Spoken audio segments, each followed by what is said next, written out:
Haidong! In this video, we're going to talk about the X and 11 block. This is the first video we're going to be playing with for our blocks, right? So I'm going to go through the blocks as they are presented in the defense focus. You might notice that I might use blocking and defenses a little bit interchangeably. That's going to make some sense as we kind of like keep talking and playing with these ideas. So we're going to more or less work our top down, right? With the first one, blocking a center cut or blocking a left-right cut, or to a certain degree, a diamond cut. As with almost all of our defenses, we're going to start off with our normal kenjok, right? So kenjok just means defense, right? But for this one, we're going to talk about the middle one specifically. So a brief review, right? So we want the tip of the sword honed in on my opponent's throat, right? So if they try to be silly with me, all I do is boop, right into the throat, and they're not going to be in a position to be unhappy about it. But from here, keeping the tip honed in, right, we can actually go to quite a few of our major guards, right? So for example, this is our middle guard. We do have our sideways guard that you see similar to in Sangsu 9, right, before we do our jump spin. And then we're going to keep going, right? From here, keeping again the tip honed in on the throat, I'm going to raise it up overhead this way, just to see from the side, right? So going for the throat, horizontal like you see in Sangsu 9, and then up. Now with the tip honed in on the throat, this is more of a defense as opposed to a block, right? Because obviously it's not completely blocking my head, but this is more reminiscent of what you're going to be seeing from Sangsu 10, right? So it's usually on the other side this way, right, where I'm kind of advancing in on that person, right? But that's the idea, right? So a defense is usually honed in more to be, in the other person's face, as opposed to a block is going to be the exact same thing, just covering your head, right? Now this is the most common version of our X and 11 blocks. There are other versions. So for example, when you get into higher levels, you're actually going to come underneath a little bit more horizontally, right?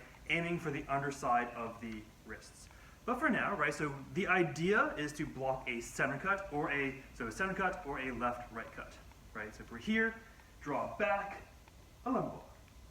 Okay. Fine. Notice I'm not doing anything like weird, like coming back this way. I'm just keeping the tip where it is and raise my arms overhead. Likewise, so from here, if we want to block the other way, so this would be good to receive against, obviously, a center cut, right? A center cut can hit, ideally slide down the length of the sword. This would also be pretty good against from this person's perspective, a left cut, right? So that would be hitting this way. It would be hitting more orthogonally against the blade, so it's more likely to stick. But that's fine, right? So this is still, so the idea of this is to stop my head from being, cloven in twain. Okay, not great for a right cut, right? So if I am trying to strike the right cut this way, my wrist is a little bit more open, right? So ideally, if someone's going for a right cut, I would want to do the X block, right? I guess a brief explanation of why I call them 11 X blocks. It's not going to be nearly as philosophical as you might think. The 11 block, because it makes an 11 with your arms, right? So you can kind of see, versus X block makes an X. Very philosophical, right? That's the idea, right? So 11 block, throat, up, block my head. X block, throat, usually with your other foot forward, with your left foot forward, throat, up, X block, right? Now, these blocks are common in other martial arts as well. I believe the Italian version of HEMA called them finestra, right? So the window block. Iaido also used this in their parrying combinations, right? This is a very universal block, and it makes sense, right? So if we're here, I see a center cut coming, just boop, right?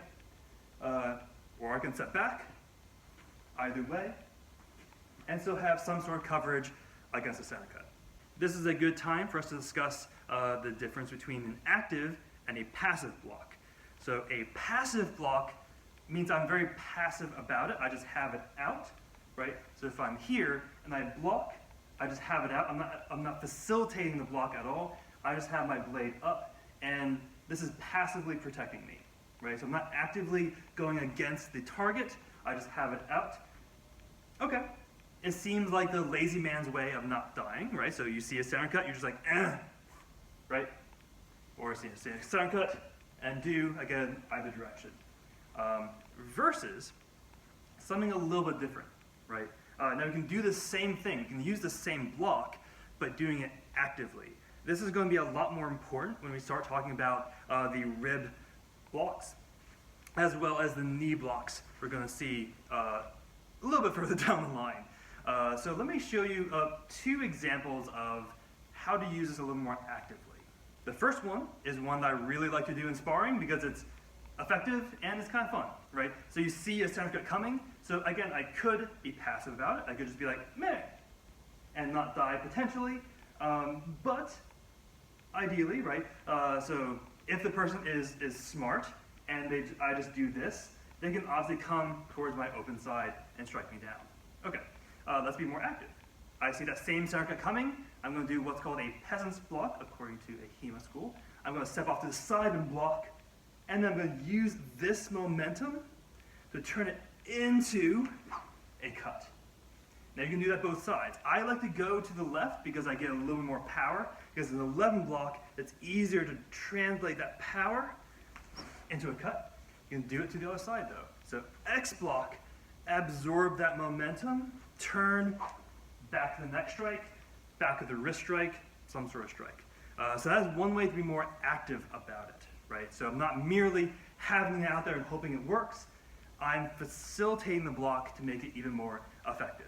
But that's one way to do it. That is the way that is safer for the person because now I'm also bodily out of the way.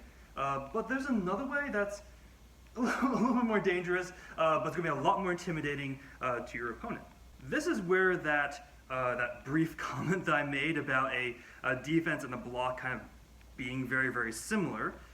I can turn this block into a defense, into a thrust, right? So let's just say someone's being, sassy with me. They're trying to, sever my head in twain. So what I can do is actually bring it up, right? Bring it up and actually slide my tip into their sword, right? So if the sword is coming over yonder, right, I can come up and strike their sword out of the way. So again, coming in, rising up to meet it, and strike in. And now notice this looks immaculately like our defense, right, that I talked about in the beginning, where I'm kind of honed in more on the throat as opposed to protecting myself. But I'm honed in on the throat. I can just, meh, right? Again, from the side. Someone can come in, I can rise up with it, twist out.